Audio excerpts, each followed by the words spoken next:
main piece of advice to other service members or W-2 employees trying to break into land investing? The advice is start educating yourself. Obviously hire a coach because you might see it as a big investment. And then the second piece of advice is don't be afraid to make mistakes. If you complain about the problems you have, you'll never have bigger problems. It's just preparing you for the next bigger problem. We're always climbing a mountain. Be prepared to keep climbing. The day you run out of problems is the day you probably are dead. Hello everyone, and welcome back to another episode of Path of Progress. I'm your host Alex Kononov, and today's guest is someone who turned a military career into a real estate success story, Brent Bowers. Brent is a former Army officer who discovered real estate investing while still in service. What started with a few rental properties evolved into something much bigger, land flipping. Since then, he has completed over 300 land deals, built a thriving business, and now teaches others how to do the same through the Land Shark program. And today we are diving deep into how land investing works, why Brent believes it's one of the best kept service secrets in real estate, and the mindset and systems that help him scale this niche into a life-changing business. Brent, welcome to the show. Thank you for having me, Alex. Thank you so much, man. I'm excited. No, thank you for coming. I'm excited to have you here. I think this conversation was long overdue, but we're finally here. So, Brent, for those who don't know you, let's start from the very beginning. How did you discover real estate in the first place? You know, I was always interested in real estate. I was reading, the book Art of the Deal when I was in middle school, written by Donald Trump, President Trump now. And I was going to real estate investment seminars when I was 18 years old. I was like maxing out my credit card, and I just knew I wanted to be that guy one day up there at the front, like teaching that stuff and have all these rental properties. And that's kind of how I started with rentals. But I found out that was a very, very slow way to wealth. I was never going to be able to quit my job doing that. So, when did you realize it? When you had to maintenance your first properties, or what was the aha moment for you that it was Yeah. not the case? I always tell my wife I'm a slow learner. Explain it to me another time, a second time. Say it. I've said it 9 times. Do it, please. 10. We'll do it a 10th time. So when I realized I had 7 doors, I bought my first rental in 2007. I also got my real estate license in 2007. Then I went through, had the opportunity to go through 2008, 2009, joined the military in 2009 because I was thinking, well, heck, maybe the military is easier than this real estate thing because this sucks. So I kept acquiring properties. By 2015, late 2015, me and my wife had our first baby. I was ready to get out of the military. I'd already done 2 back-to-back combat deployments, and I was heading towards a third one. And we were preparing for a third combat deployment. And I was just like, I got to figure out a way to get out of the military. But my rental properties were so man, I was not cash flowing very well. I was actually going in the negative each month, and you count evictions and repairs and renovations and tenants, blah, blah, blah, roof leaks and septic systems needing repaired. I could never have quit my day job ever because I needed that job to pay for those rentals, it should have been the reverse opposite, right? You had the rentals to pay, so you don't need a job. Well, that's about the realization about 2015. So I started listening to podcasts, just like the Path of Progress. Awesome. Well, first of all, thank you for your service. Listen, I understand that it can be a hard path, right? And some people face it sooner, some people face it later. And I'm excited that you faced it in the early of your real estate career. And so, how did you decide that land flipping? How do you even discover land acquisition kind of process? I discovered it by listening to a podcast. I was searching for answers. My Honda Civic was like my mobile university. I was listening to Audible. I was listening to books. I was listening to 4-Hour Work Week. I was listening to Rich Dad, Poor Dad on my drive every day. I didn't listen to music for probably 5 years straight. I was just like educating myself. I still hardly listen to music, by the way, unless we're out boating. Then I always have the music on. I heard a podcast, man.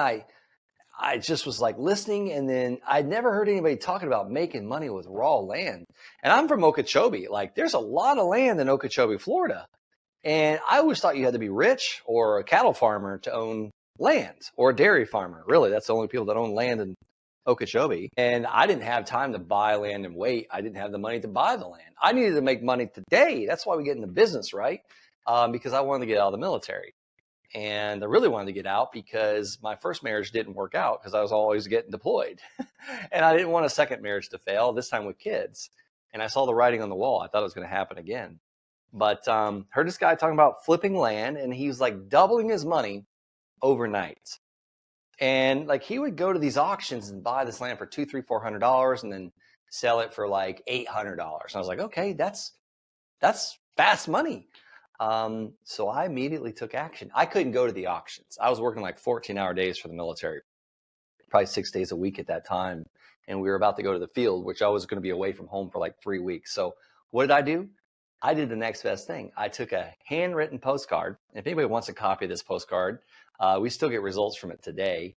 They can go to thelandsharks.com/postcard. We set that up for the Path of Progress Awesome. podcast. I always want to give something for people to start taking action and getting results. That's the name of this game. You take enough action, you're going to get the results, and eventually the result puts money in your pocket. So I sent this postcard. It's a handwritten postcard. It's black and white. It says, "Hey, my name's Brent. I'd like to buy your land at, in El Paso County, Colorado." That's where I was stationed in the military at that time, at Fort Carson, Colorado. "If you're interested, call me. If you're interested in all cash, fair price offer, call me or text me. God bless you." And my phone rang, man. I was sending it to people that were behind on their taxes. This land was like not accessible. It was landlocked, not big enough to build on. It was just like garbage land. But one man's trash or woman's trash is another person's treasure. So I was buying this stuff for like pennies on the dollar, sometimes $500, sometimes $3,000, sometimes $285, and I would flip it for $5,000, $6,000, $7,000, $8,000. So I was doing more than double my money. I was doing way better than that. Well, you just opened a whole another universe for me. But listen, everyone. Usually, you hear on podcasts like when people hear about rentals, right? The people rented, someone pays them for occupying the property, and this is a sexy way. It's like everyone's excited about. Yours aren't unorthodox because I listen to one podcast and now I'm just gonna all in into buying this land that no one wants. Apparently, that those owners they cannot do anything with it, but somehow you was able to flip it. So what is the secret here? How do you know that you can do something with land when others people fail? I had no clue. Honestly, I didn't know what I was doing. I've changed my process up completely from those early days because here's the thing. Like, okay, let's talk about that first one I did. And I'll answer your question, Alex. How do I know now? It's so much data. The data shows me. There's free websites out there, all these things. I now coach people how to do this. It takes just as much time to make $50,000 as it does to make $5,000. It really does. I also, several deals later, and I don't want to get too far forward, I really just had to replace my income. I was making $4,000 a month in the military, call it $4,200 a month at the time. So I was like, listen, if I can make $8,000 a month in monthly payments, we can get out of the military. So I kept building that process. But before I knew it, 18 months later, I'm at $12,000 a month coming in, cash flow. It was like owning a bunch of rental properties, and no one ever called me with a leaking toilet or a backed up toilet or the shower won't work or all you name it. Like this was pure, I was profitable immediately, and I'd never seen that with rentals. But let's back up. That first land deal, I didn't know what the heck I was doing. The guy was so nice. He was a retired CPA. He said, "Brent, I got your letter. I owe about $285 in taxes. You can have it for that." So I was like, oh wow, $285. And then I started getting scared. I was like, that's a lot of money. This is in 2016. I was a brand new second lieutenant in the military. I didn't really have $285. Actually, I did not have it. I was behind because I had just maxed out a credit card trying to fix up a rental property. Not just one credit card, but Home Depot, American Express, Capital One. And by the way, I had tenants move into this property in Colorado Springs that I did a creative finance deal with the seller on. I got a triplex. It was a great deal, which I thought. Well, then we had a flood about a month later, and it ruined everything in the basement apartment. And I just was like, why does this keep happening? So I just did all that. And this guy says, yeah, I'll sell you the land for $285. And I didn't have the money. So there's people run into opportunities in their life, but it gets between our ears. I was like, I can't afford that. I don't have $285. I might as well not do the deal, right? Not me. I was ready to go. At that time, I was fired up and motivated. I was like, if this dummy on this podcast can double his money, I know I can do it. If half of what he's saying is true, I know I can do it. So I went and looked at the land. Me, my wife, my newborn baby, we're leaving the land. I didn't know what. I was like, man, this is beautiful. I knew it was not buildable. It was 2 lots in Palmer Lake, Colorado. And I said, a realtor should know, right? Realtors are smart. So I called the real estate office down the street. I saw a real estate office and we drove right by it. So I got the number off the sign and I was like, hey, a realtor answered on a Saturday. I was like, hey, I got this land. It's on Lake Avenue. Still remember the address. It's 0 Lake Avenue. Didn't even have an address. But she's like, yeah, I'm familiar with the street. I know it's not buildable. I was like, what can I sell this for? I was like, I'm getting it pretty cheap. What can I sell it for on the MLS? What can you list it for? Like, I want a 30-day blowout price. Like, I can get her done now. Like, I want to sell this quick. She said 10,000. I was like, you've got to be kidding me. I was like, let's do it. I'll tell you when I own it. I got it under contract. I'm going to buy it. And she made me an offer on it. She's like, I'll pay you 5,000 for it. And I said, deal. So she had the contract in my inbox before I even made it home. I told her, I said, when can we close? She said, Wednesday. So I called the seller. I said, hey, I'm going to come and meet you on Tuesday. I've already sold the land. I'm going to give you a check, but can you wait till Wednesday to deposit? Because I don't have $285 in my account. I'm selling your land to a realtor. Wow. And he said, whatever, it's fine. He trusted me. So yeah, we closed on Wednesday. I got my certified check. I deposited. I called the seller. I said, cash your check. It's red. It's good to go. So I made like $4,700 in like 2 hours, and I was hooked from that day on. Wow. Okay. Great story. Great beginning, right? And now tell me, who is buying this land if it's not buildable? Yeah. What is there logic behind it, or is he just trying to Yeah. buy ever since he can that area? Yeah. I mean, people want to own American land. There's been a buyer for every piece of land I've ever bought. So this was a realtor. The next person bought the land for me, just wanted to own a piece of land that he can go hunting on. The next one I bought for $500. And then I sold it on Craigslist, and I sold that one for $500 down, $400 a month. So now my truck payment's getting covered. And that's when my light bulb went off, my epiphany, or my I broke my brain, or my what do they call it? My paradigm shift. I was like, if I do this 10 more times, I have $4,400 a month coming in, and I'll be financially free. Because me and my wife walked through it. It's like, okay, if we can cover the truck payment, next we'll cover your payment, your car payment, and then next we'll cover the gas bill, and then the light bill, and then the water bill, and then eventually the mortgage. Oh my gosh, I can keep doing this. So hence 18 months later, I got 12 grand a month coming in. I felt rich. I was like, I won the lottery. Plus I still have my military income coming in. Wow. Okay, so let's unpack it a little bit deeper, right? So you got your first property done, and I like how universe pushed you out of multifamily and residential space, and like you, it's not yours. Just keep looking for something, keep looking, and you got your aha moment from the first, second deal. Your light bulb light up, and now you're like, hey, I'm gonna go full time on it. So at what stage did you decide, okay, I wanna keep doing this, and I wanna educate other people on the way? Oh yeah. So I knew after that first one, I had never made money like that quick in my life. I owned 7 rental properties at that time. I was a second lieutenant in the military. I've been married twice. I always had businesses. I used to have a lawn service landscape company in Florida. I did pretty well with it, but never made money. Like, you know how many yards I'd have to mow for $4,700? That'd be like a whole month worth of mowing on my best month. So I knew I wanted to keep doing it.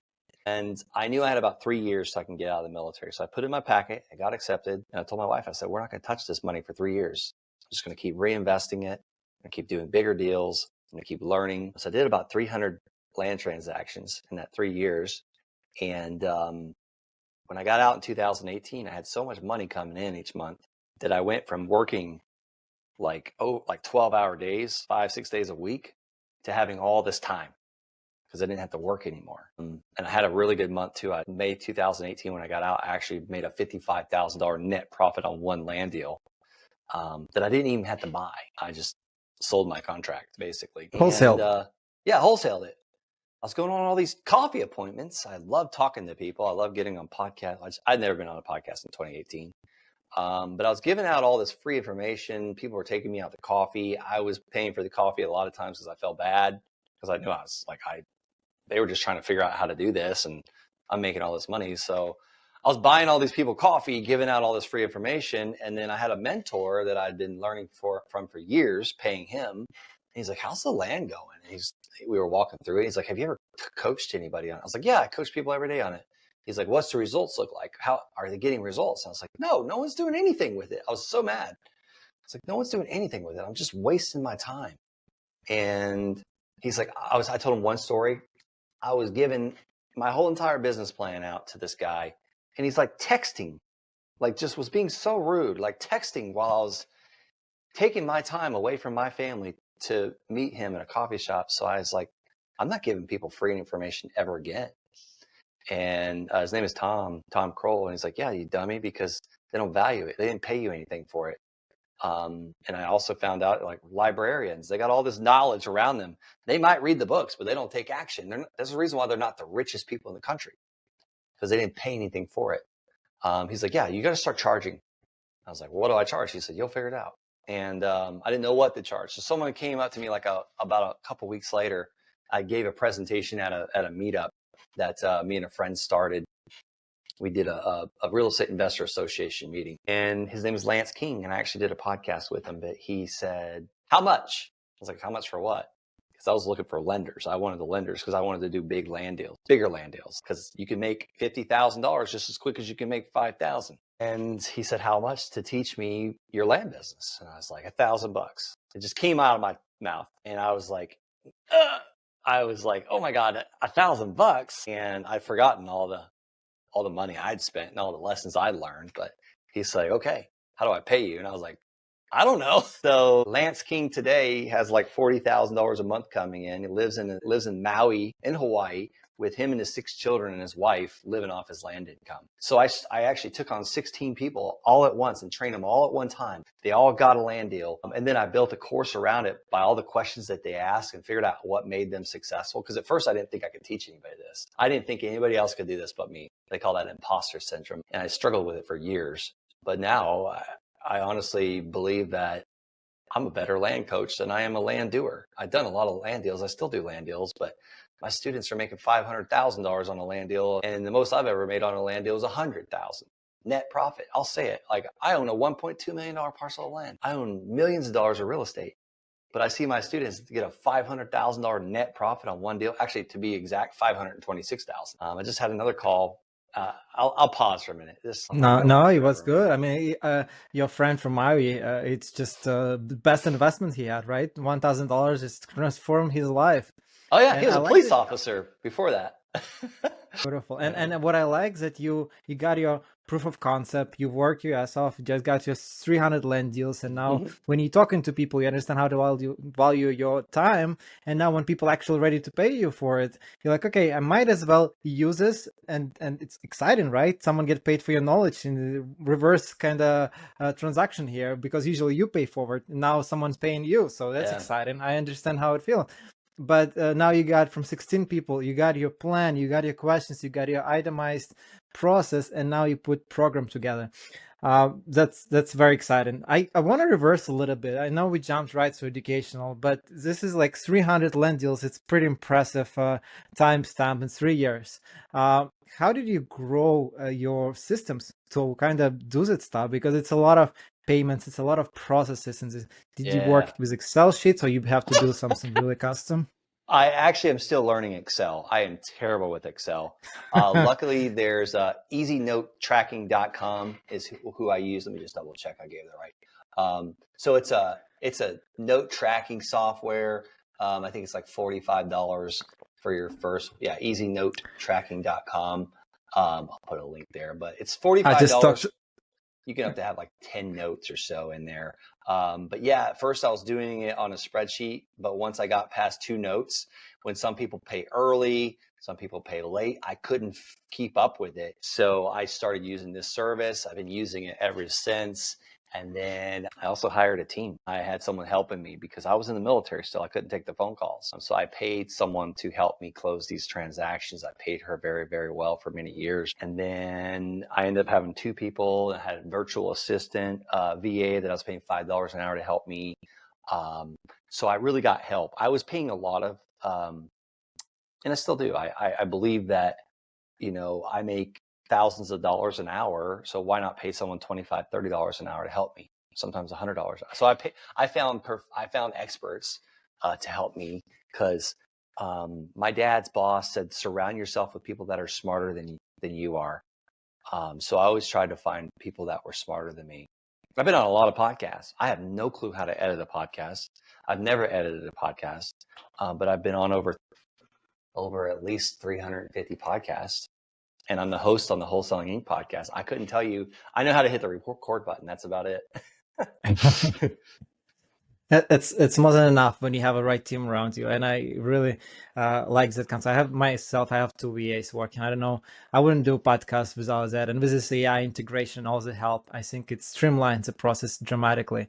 But Oh now, yeah. listen, you didn't grow right away, right? And while you were in military, so all of those deals were done remotely. You haven't touched that while you were in military. Haven't you worked those properties? You just bought and sold them unseen, pretty much.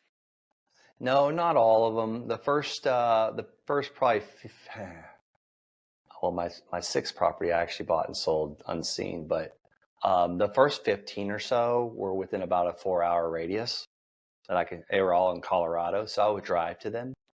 But eventually, my wife called me out one day, Emily. She's like, "Cool." I would always come home and be like, "Oh my God, you won't believe what this land looked like. There was these aspen trees. There's a creek running down. I saw elk in the field. We could totally build a cabin." Well, I kept coming home saying the same thing about each parcel of land. She's like, "Well, how many cabins do we need?" And from that day on, I pretty much stopped looking at land. You don't get attached to it, right? I got attached. Yeah, I kept getting Right. attached to it. But let me tell you, it also helped me sell each parcel. You saw the dream. You saw your own visions that what you could project, and you could project it to other people. Oh So, what was your yeah. selling point? Did you still go to realtors to sell each of the properties, Yeah, anything I lands? could. I did everything. I would put it on Craigslist. I sold it on eBay auctions, Facebook Marketplace, realtors, signs, signs, signs. There's a reason why I keep saying signs. Work really well. Signs. I would call the neighbors because I had never met a person that owned a piece of land or a house on land that didn't want to own the land next door. Little trick right there. But my biggest thing is like people are probably thinking this is too complicated or this sounds too good to be true. But let me just tell you, all you got to do is get something at a discount and sell it for a little bit more. It's like a bike on the side of the road, a used piece of junk bike. You can pick it up out of the trash. You can air the tires up. You can wash it. You can oil the chain and sell that thing for a profit. My son found a surfboard on the side of the road. He wanted it so bad. And I felt a little like stupid going and getting my truck and picking through this person's trash pile. But I was like, you know what? Who cares?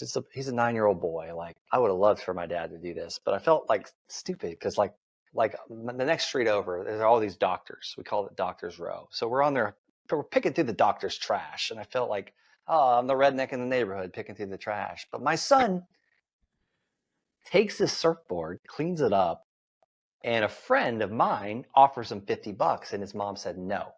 I was like, what? Why would you tell him no? He's about to make $50 on a piece of trash. I was so proud of him. Luckily, my wife's smarter than me, or lucky for me. So that friend, after he told him no, because mom said no, he came back and he said, my brother's got a board. It's about a $350 board. Do you want that? We'll trade. They really wanted this board that was not rideable. He's going to have to spend like $55 on fins. He had to get a leash rope. That was another $25. We're at like $75 now, $80. So my son trades it for this super sweet board that he's like surfing like crazy on it out of a piece of trash. So that's all we're doing with land.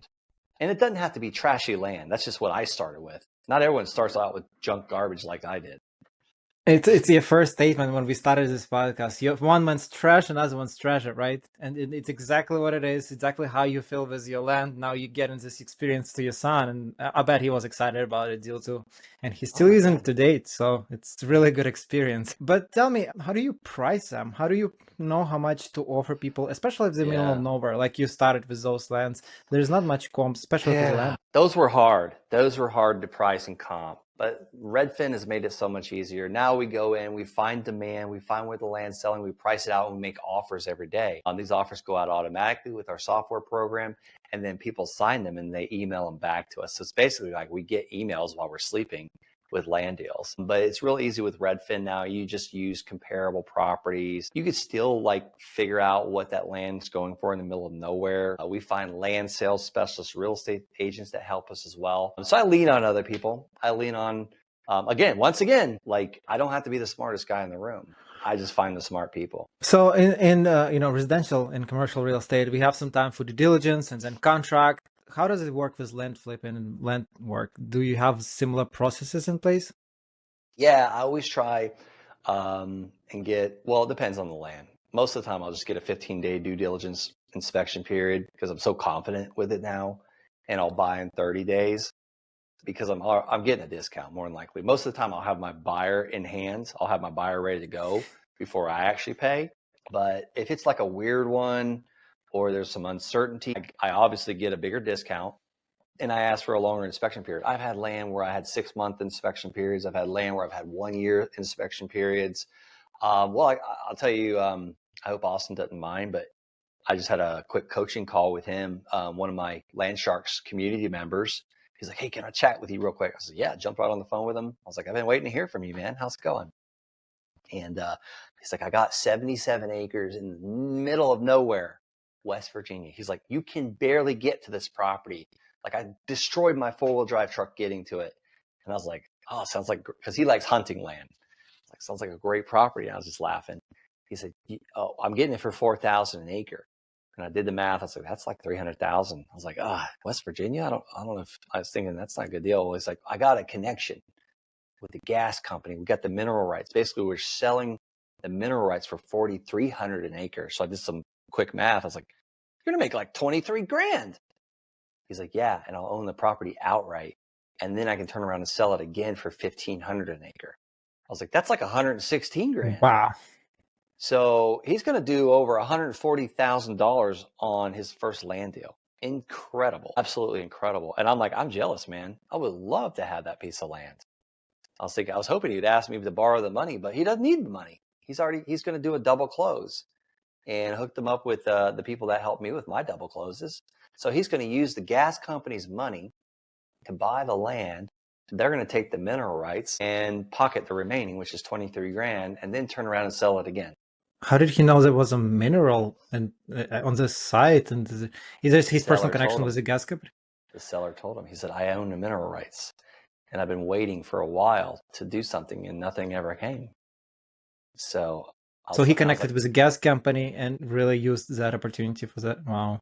exactly. And here's the thing, because I thought the $44,000 of acre was way too high, but the seller knew what he had, but he didn't 100% know what he had. So was a due diligence in place, like from the gas company to come and check it? How does it work? It's in the process right now. So this is No, but not my usually, expertise. Um, usually for those companies, yeah, that's not my area of expertise. I've never sold a this is mineral something rights on a with property. extra point, Yeah, extra this is twist. totally extra. These things happen all the time. It's just like land. There's so much opportunity. I always hear people, well, is it getting saturated? There's a lot of people getting into it. There's so many ways to make money with a piece of land. You got the wholesaler that will wholesale to me, and then I'll flip it on the MLS and make even more. And then the person that buys it off the MLS builds on it, or will entitle the land, And sell it to get it builder. paper lots. And then the next person does the underground construction, the internet, the water lines, the electricity. And then the national home buyer buys it because they're publicly traded and they got to spend that money. So, and then then how do they make money? Because they're paying $80 a square foot to get it built, and then they're selling it for 180. And then the realtor makes money selling that. It's just so many ways to make money on a piece of land. Yeah, no, this is very exciting. And what does your team look like today? Do you still do it actively, or you focusing on your coaching programs? Yeah, half and half. I'm still actively doing deals. I partner with a lot of people. My team is very small now. It's me and my office manager, the only two employees. The rest are partners. So I now teach people how to build mobile homes on their land. It's another uh, part of the Another land sharks. twist. Yeah, another part of the land sharks community. And I've been funding their deals, their land deal. I'm sorry, their land and mobile home deals. So we put branding mobile homes. And then the ones I do, I have a partner that he's my project manager, and we split profits. I pay a lot. I pay a lot for my project manager. I could pay a whole lot less, but the deals get done and everyone's happy. And I get a little piece of the pie on every one of them. So, and then, obviously, if one of our land sharks community members doesn't want me to fund the deal, I don't take anything from it. I just guide them through it, show them how to do it, and show them really how to avoid the traps, how to not lose 25 grand on one property. I've made a lot of mistakes. I told you only the good ones. I've bought a lot of properties and made a lot of mistakes. So, what will be your one main piece of advice to other service members or W-2 employees trying to break into investing and specifically land investing? Yeah, the advice is, I put out a lot of free information on my YouTube channel, Brent Bowers, and I do a podcast every Friday on the Wholesaling Inc. podcast. So the advice is start educating yourself. Obviously, hire a coach. It doesn't have to be me. There's other people out there that teach land, but hire someone that's where you want to be, because you might see it as a big investment, but I didn't have a coach in the beginning. I was listening to the podcast. I was listening to the free information. I made about 150K in land, and then I hired a coach. Because I didn't know where to find the coach. And I thought I didn't have the money to hire a coach, but they'll help you avoid a lot of mistakes that I made. And I still make mistakes. Just because you hire a coach doesn't mean you're not going to make mistakes. And then the second piece of advice is don't be afraid to make mistakes. I was reading in Proverbs 23, I think, this morning. If you complain about the problems you have, you'll never have bigger problems. It's just preparing you for the next bigger problem, the next bigger. We're always climbing a mountain. Just be prepared to keep climbing. The day you run out of problems is the day you're dead. Like a law of attraction. If you focus on something, it's going to be good or bad, it's going to be more of it, right? If you focus on good, it's going to be more of good. If you focus on bad, it's just going to be more bad that you'll just paying attention to, but there's still good around it. And I So think it's true. important also, the mentorship part. It's not only about the knowledge that they share, right? But it's handholding. They can really like walk you through the process, and you can avoid procrastination and burnout if you have someone to talk about it. Because we not come from these circles, right? I didn't come from real estate myself, and having someone who already done it actually helps you to like, okay, this is not that bad. If something even bad happens, you can talk it through. And he said, hey man, I had this before too. This is what you do. This is how you can overcome this objection, overcome this problem, and become stronger. Look at me, I've done it, and you can too. And I think Oh, this so is a good. powerful lesson. I mean, you just made me think about something. Like, you better believe I have multiple coaches as well. I have an assistant coach that helps me with all our land. You better believe this guy's always helping me. Like, he helps me probably more than I help him. Because he helps me. Like, he's who I bounce my problems and my ideas off of. His name is Bill Rafter. He's way older than I am. He's done a lot more deals than I have. So we always have someone to lean on. The wise get instruction. The wise get instruction. You can be a stupid person that learns from your own mistakes, or you could be a wise person and learn from mine and your mistakes, Alex. 100%. And everyone's life situation is different at this particular moment. And maybe sometimes the situation can seem much worse than it is in reality. And when you can talk through with someone else and he can explain to you, listen, it's not that big of a deal. And you're like, okay, taking a step back, thinking about it. Yeah, maybe there is something about it. And now you've like walking through this path. But tell me, Brent, in your Land Shark program, what kind of investors do you typically work with? Yeah. It's a lot of veterans, military, active duty, firefighters, police officers, a lot of first responders, nurses. Some people are just getting started, and some have already done multiple land deals or multiple real estate deals, not land deals, like house flips or rentals. Realtors. So I don't want to say it's a one size fits all.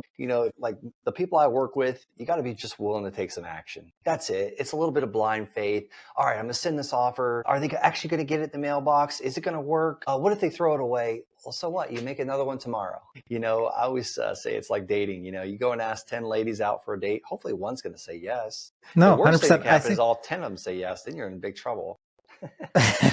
But it's all about pipeline, right? Building a pipeline of product, and then you have some to choose of. And if, like you said, 10 say yes, you can choose the best that you like the most, right? That's There's right. always and maybe That's you have right. connections, the best connection with. And this is also beauty of it with real estate. Maybe you don't want to get after all 10 deals, but maybe one of them actually the best profit, the easiest deal, and you can make it home run deal. And this is the one. That's so good. So Brent, can you like a little bit walk us through this Land Shark program? Like, what do you guys actually do there? Give us a little Yeah. look behind the curtain. Yeah, thanks for asking that. So basically what we do is we show you an entire blueprint, a step-by-step way to do your first land deal and get paid on it in 90 days. That's it. We walk you through the instruction. We're there for any questions. We do several calls a week. We do one-on-ones. We have the assistant coach. Basically, I hear from so many people like, oh, I took an online course. And I mean, it was with me too. When I was going to the seminars, I'd go out, it'd be Monday. I'd be all fired up from the weekend. Just learned all this real estate stuff. And Monday I would get this first rejection or this roadblock. And I'm like, well, where's the coach? And I would try and call or try and email, no response.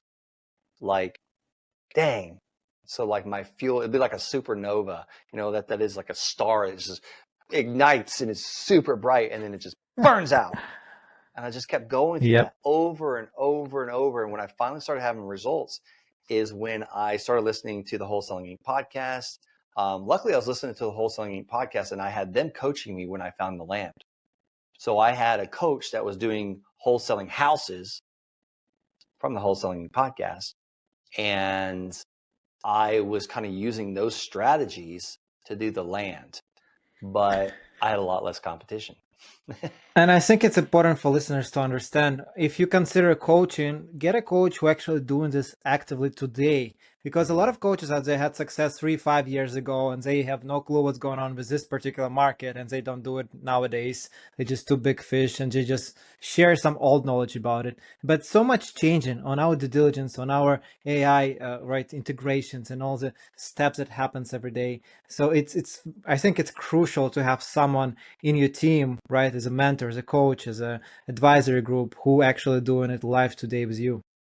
Yeah, because they can say, hey, use this title company, they'll get your deal, little things like that, little industry secrets. Like I've got another coach for entitlement of land and land development. And he gave me a tip this morning. I was just like, oh my gosh. He's like, you want to have an in-house civil engineer that has a surveying crew in-house, everything in-house. So there's no holdups. They can't point fingers. And I was like, that is brilliant. That is absolutely brilliant. And just I have last few questions for you, but before we move on to the next stage, what does a typical due diligence process looks like on a land acquisition? Yeah. Is there like streamlining process that you guys teach about that we can like really look into? Yeah, I'll give you guys a free gift. Another thing I have available is someone can get my land buying roadmap. It's also my due diligence checklist by going to the landsharks.com/DD as a due diligence. That's going to show you all the items. Like it's a checklist of 14 items that we check. Like is it buildable? What's the road access? Is there water? Is there electric? Can you do septic or is it sewer? Little things like that. I love when my guests drop some little nuggets, golden nuggets like this. Thank you so much. And I will be personally looking into it. Last question in this section. What's one common misconception people have about land investing? Yeah, they don't think that they can make money. Like people think that they have to buy land and hold it. No, I want to make money immediately with land. I gave you Austin's example. He's going to make money right away the day he closes on it, and then he's going to make money again. So people think you got to be rich and you got to buy land and wait to make money, and maybe one day they'll put a shopping mall there next to it. No, that's not the land deals I'm doing. I'm making money the second. Like I want to make money before I buy it. I think I'm gonna add this crush sound noise of crushed window glass. When people think aha moment, light bulb. I think that's the most misconception, right? People don't want to sit on something that's not producing income, but hey, you can flip it right away and make income right away, and don't sit on it. Okay, I have quick hit lightning round, real quick. First, come to your mind. Let us know one book or resource that shaped your real estate mindset.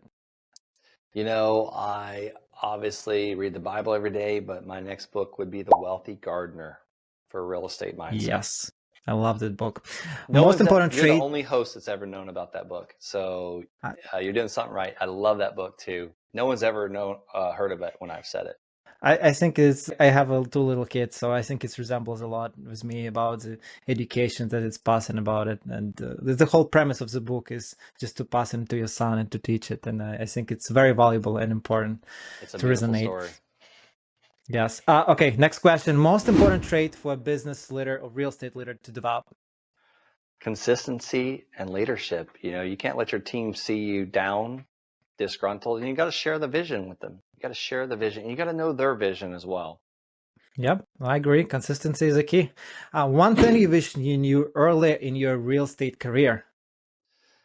Oh man, earlier, buy more properties and hold them. Prepare for taxes. Prepare for taxes, because when you start making a lot of money, you're going to pay a lot of taxes, and you can't just roll that money into the next property and think that's your tax write-off, unless it's a building that you can depreciate. So prepare for taxes. Talk to a CPA about the money you're making on the first deal you make before you actually spend any of the money.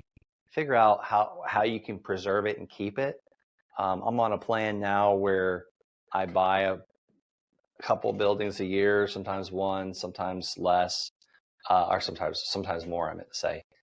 That helps me pay less in federal taxes, to where that money will be worth over $10 million 10 years from now. Yep. No, I agree. That's why value of multifamily and depreciation, commercial, you can Mm-hmm. go more and more and more. It's a whole another podcast to unwind on the tax. Yes. But consult with your CPA, guys. This is one of the important things. I agree. Okay, Brent, I have one last question for you. If someone want to reach out to you, talk about land sharks and maybe bounce a deal of you, what is the best way to reach out to you? Yeah, go to the landsharks.com and schedule a call. You'll get on my calendar. Very easy. Brent, that's it for me. Thank you so much for coming in today. It was an amazing conversation and unpacking land strategy. This is something new for us, for me personally, and I really appreciate you opening up for us and diving deep into your story. My pleasure, Alex. Thank you so much. Have a great day. Thank you so much. And for everyone listening, don't forget to like and subscribe and share. It helps more people to find these inspiring stories. And as always, keep moving forward.